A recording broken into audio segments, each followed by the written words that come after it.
तो आज हम स्टार्ट करने जा रहे हैं स्प्रिंग बूट का एक न्यू कोर्स। इस कोर्स के अंदर सबसे पहले हम देखेंगे कि स्प्रिंग बूट क्या है एंड इसके बाद अप टू सो ऑन हम इसको डीपली स्टडी करेंगे स्प्रिंग बूट को, और हम देखेंगे कि हम स्प्रिंग बूट को यूज क्यों कर रहे हैं और हमने स्प्रिंग को क्यों स्किप किया, स्प्रिंग बूट को लेके आए ये हमने क्यों किया। तो इसको देखने से पहले हम देखते हैं कि स्प्रिंग क्या होता है। इसकी हम सिंपल से एक डेफिनेशन से स्टार्ट करते हैं कि spring is an open source comprehensive framework for building Java enterprise applications. ये तो एक होगी स्प्रिंग की सिंपल सी डेफिनेशन। इसके अंदर हम देख रहे हैं कि स्प्रिंग एक फ्रेमवर्क है जो बेसिकली जावा के लिए यूज होता है। तो ये हमें हेल्प कर रहा है स्प्रिंग, क्योंकि पहले जो जावा एप्लीकेशंस हम क्रिएट करते थे उनमें हमें बहुत से मैनुअल काम करने पड़ते थे। उसे डेटाबेस, उसको सर्वर से कनेक्ट करना, सर्वर के ऊपर डिप्लॉय करना और भी बहुत सी चीजें, ये हमें बहुत सी मैनुअल चीजें करनी पड़ती थी, यानी कि हमें खुद से बहुत सारे काम करने पड़ते थे एक जावा एप्लीकेशन क्रिएट करने के लिए। इस काम को कम करने के लिए हमने इंट्रोड्यूस करवाया स्प्रिंग को।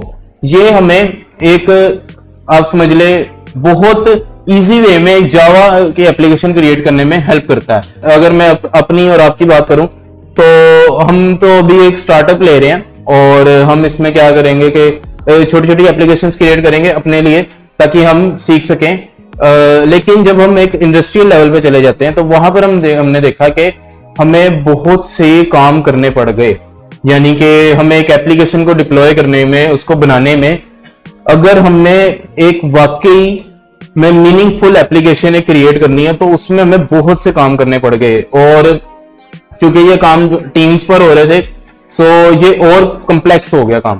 तो इसको सॉल्व करने के लिए इस काम को हमने यूज किया स्प्रिंग को इंट्रोड्यूस करवाया एंड इसको हमने यूज किया अपने डेली जावा के काम में।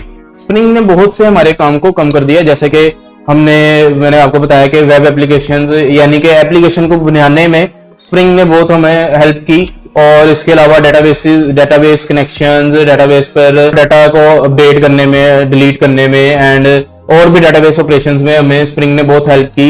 और डाटा को एक्सेस करने में इसने हमें सिंप्लीफिकेशन दी, यानी कि अगर हमने डाटा को एक्सेस करना है कि हमारे डेटाबेस पे किस तरह का डाटा है या फिर उसको चेंज करना है या फिर कुछ भी, तो इसने हमें बहुत सी हेल्प की और इसने हमारा बहुत काम को कम कर दिया एंड इसी वजह से हमने स्प्रिंग को बहुत सी तरजीहात दी।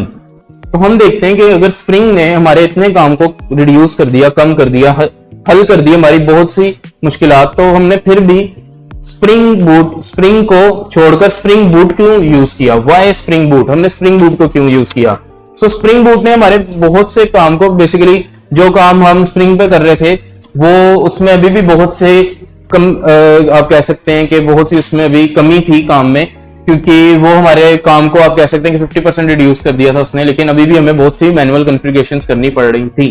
तो spring boot reduces the amount of configurations, यानी कि जो हमें स्प्रिंग एप्लीकेशन बनाने में जो काम हम स्प्रिंग से कर रहे थे उससे स्प्रिंग बूट ने आकर मजीद हमारे लिए हल कर दिया और इसने बहुत से हमारे काम को ऑटोमेट कर दिया। यानी कि हमें पहले मैंने आपको बताया कि स्प्रिंग हमने यूज किया जावा एप्लीकेशंस, स्प्रिंग एप्लीकेशंस को बनाने में, उसके काम को कम करने में, लेकिन स्प्रिंग बूट ने उस काम को भी बहुत कम कर दिया, ऑटोमेट कर दिया, सिंपल सी हमारी कॉन्फ़िगरेशंस को बहुत सिंपल कर दिया।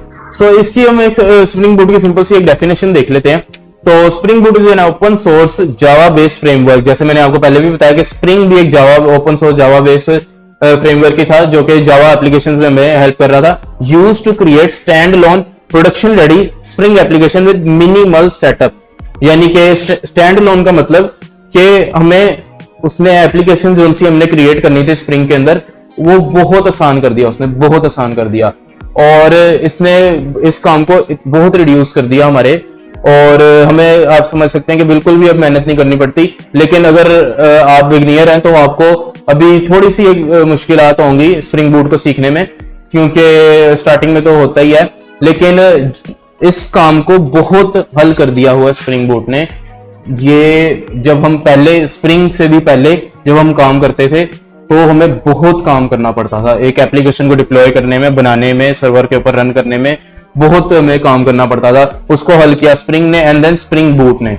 सो इस कोर्स में हम स्प्रिंग बूट के ऊपर ज्यादा फोकस करेंगे एंड हम देखेंगे कि स्प्रिंग बूट के अंदर हम एप्लीकेशंस को कैसे क्रिएट करते हैं एंड हम इसके स्प्रिंग बूट एप्लीकेशन को डेटाबेस के साथ कैसे कनेक्ट करते हैं। हम यूज करेंगे पोस्टग्रेस डेटाबेस और हम इसको डॉकर के साथ भी रन करके देखेंगे एंड बहुत सी चीजें हम इस कोर्स में देखेंगे। तो मिलते हैं आपसे नेक्स्ट ट्यूटोरियल में, जिसके अंदर हम सीखेंगे कि स्प्रिंग बूट की एप्लीकेशन को कैसे क्रिएट करते हैं। तो मिलते हैं आपसे नेक्स्ट ट्यूटोरियल में, तब तक के लिए अल्लाह हाफिज।